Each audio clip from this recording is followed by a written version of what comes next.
ঢাকা টাঙ্গাইল মহাসড়কে র্যাবের টহল জোরদার। এই সরকারের হাত দিয়ে কেন খারাপ কাজ হবে এটা মানুষ জানতে চায়, বলছেন রিজভী। জানাবো সিলেটে বাড়ছে পানি, বাড়ছে দুর্ভোগ। বৈঠক শেষে সালাউদ্দিন, নারীর ১০০ আসন নিয়ে একমত বিএনপি, নির্বাচন পদ্ধতি নিয়ে দ্বিমত। এবং সর্বশেষ জানাবো নিবন্ধন পেতে তোড়জোড়, একদিনে ১২ জেলা উপজেলায় কমিটি দিল এনসিপি। শুনছিলেন সংবাদ শিরোনাম, এবারে বিস্তারিত। ঢাকা টাঙ্গাইল মহাসড়কে র্যাবের টহল জোরদার। ঢাকা টাঙ্গাইল ও যমুনা সেতু মহাসড়কে টহল জোরদার করেছে র্যাব। রাত ৯টার দিকে মহাসড়কের মির্জাপুর চরপাড়া বাইপাসে কার্যক্রম পরিচালনা করা হয়। এতে নেতৃত্ব দেন র্যাব ১৪ সিপিসি ৩ এর কোম্পানি কমান্ডার মেজর কাউসার বাঁধন। এ সময় র্যাব সদস্যরা বিভিন্ন গাড়ি তল্লাশি এবং লিফলেট বিতরণ করেন। কোম্পানি কমান্ডার মেজর কাউসার বাঁধন বলেন, সম্প্রতি মহাসড়কে ডাকাতি বেড়ে গেছে, এতে করে মহাসড়কে র্যাবের পেট্রোল টিম জোরদার করা হয়েছে।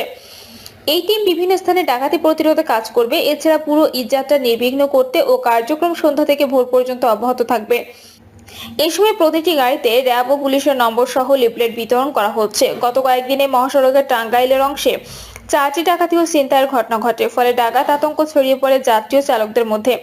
বিশেষ করে যাত্রী বেশে বাসে উঠে চালক, সহকারী ও সুপারভাইজার সহ যাত্রীদের অস্ত্রের মুখে জিম্মি করে সর্বোচ্চ ছিনতাই করে নিচ্ছে ডাকাত দল। ডাকাতের পাশাপাশি নারী যাত্রীদের শ্লীলতাহানির মতো ঘটনা ঘটছে। এই সরকারের হাত দিয়েও কেন খারাপ কাজ হবে এটা মানুষ জানতে চায়, বলছেন রিজভী। বিএনপি সিনিয়র যুগ্ম মহাসচিব অ্যাডভোকেট রুহুল কবির রিজভী বলেছেন, আপনারা ৭,৯০,০০০ কোটি টাকার বাজেট দিয়েছেন।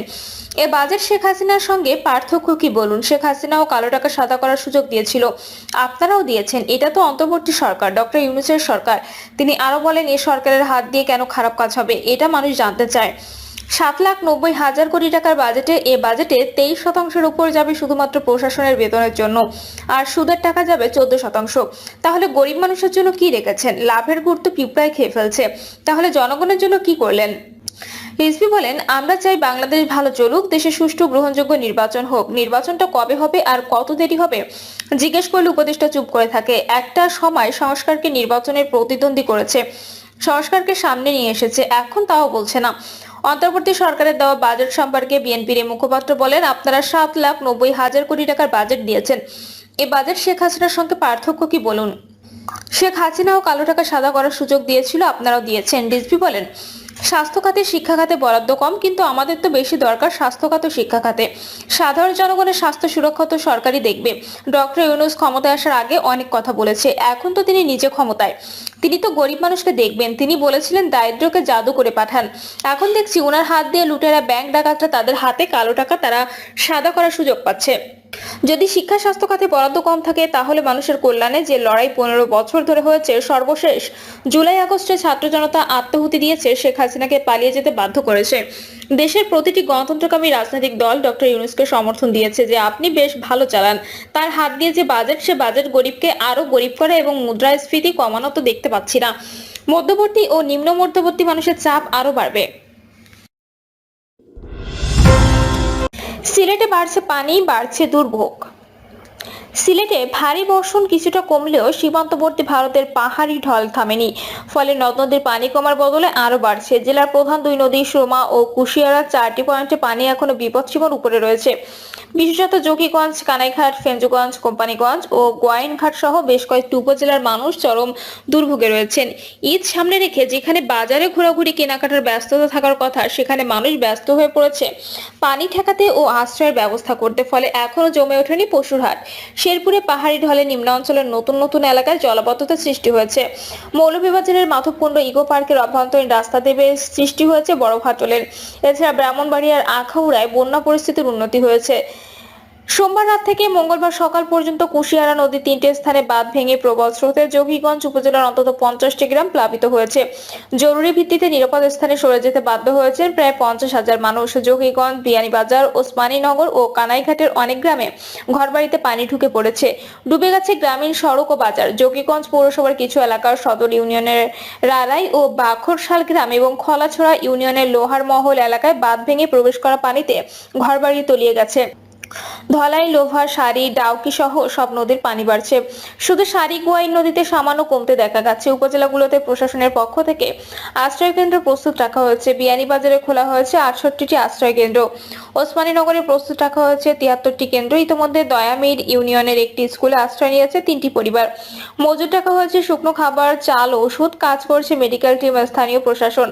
ওসমানীনগর, ফেঞ্জুগঞ্জ, জৈন্তাপুরের নিম্নাঞ্চলগুলোতে বাড়িঘরের আঙিনা ও সড়কে পানি উঠে গেছে। সুনামগঞ্জে পরিস্থিতি উদ্বেগজনক। সীমান্তবর্তী উপজেলাগুলোর নদ নদীতে পানি বাড়ছে। জগন্নাথপুরে নদীর পানি ঢুকে সড়ক ধসে পড়েছে, যান চলাচল বন্ধ। পাইলগাঁও ইউনিয়নের অলৈতলি গ্রামের সড়ক ভেঙে প্লাবিত হয়েছে ঘরবাড়ি। বেগমপুর ও আশপাশের গ্রামগুলোর ঝুঁকির মধ্যে। বিয়ানীবাজার উপজেলার 7টি ইউনিয়নের বিস্তীর্ণ অঞ্চল এখন পানির নিচে। শেরপুর উত্তর নিম্নাঞ্চলে পানি বেড়ে নতুন নতুন এলাকায় জলাবদ্ধতা সৃষ্টি হয়েছে। উজানের বিভিন্ন নদ নদী, সোমেশ্বরী, মহারশী, ভোগাই সহ নদীর পানি রাত থেকে বৃষ্টি হওয়ার ফলে কিছুটা বাড়লেও মঙ্গলবার সকাল 10টার পর ঝিনাইগাতী উপজেলার সোমেশ্বরী ও নালিতাবাড়ী উপজেলার চেল্লাখালী ও ভোগাই নদীর পানি বিপদসীমার নিচ দিয়ে প্রবাহিত হয়েছে।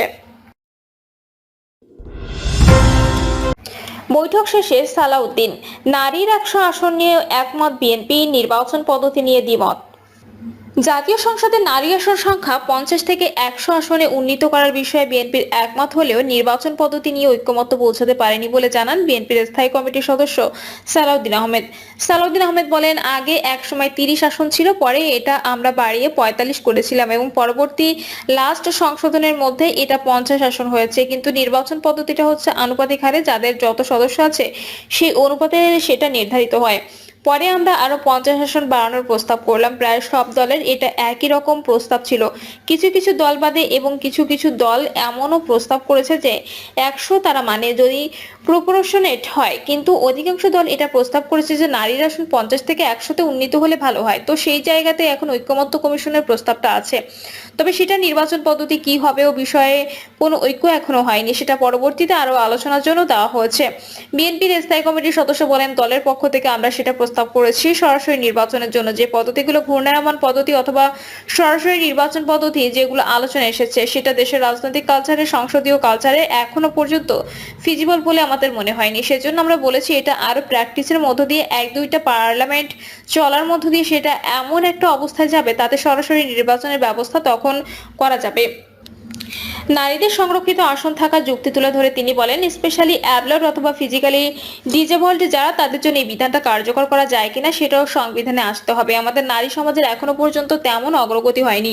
আমরা নারীর আসন সংখ্যা বাড়ানোর জন্য প্রস্তাব করেছি। আশা করি কনস্টিটিউশনালি, লিগালি এবং সমাজের বিভিন্ন সিদ্ধান্তের মধ্য দিয়ে বাংলাদেশের নারী সমাজ বিভিন্নভাবে ক্ষমতায়িত হবে। সংসদীয় স্থায়ী কমিটির সভাপতি বিরোধী দলীয় দল থেকে বানানোর বিষয়ে দ্বিমত পোষণ করে তিনি বলেন, সংসদীয় স্থায়ী কমিটির সভাপতি পদে বিরোধী দলীয় সদস্যদের মধ্য থেকে যে প্রস্তাবটা ওখানে প্লেস হয়েছিল সেসব পদ বিরোধী দলীয় সদস্যদের দেওয়া যায় কিনা এ বিষয়ে প্রথম পর্বের আলোচনায় প্রত্যেকে লিখিত এবং মৌখিক জবাব দাখিল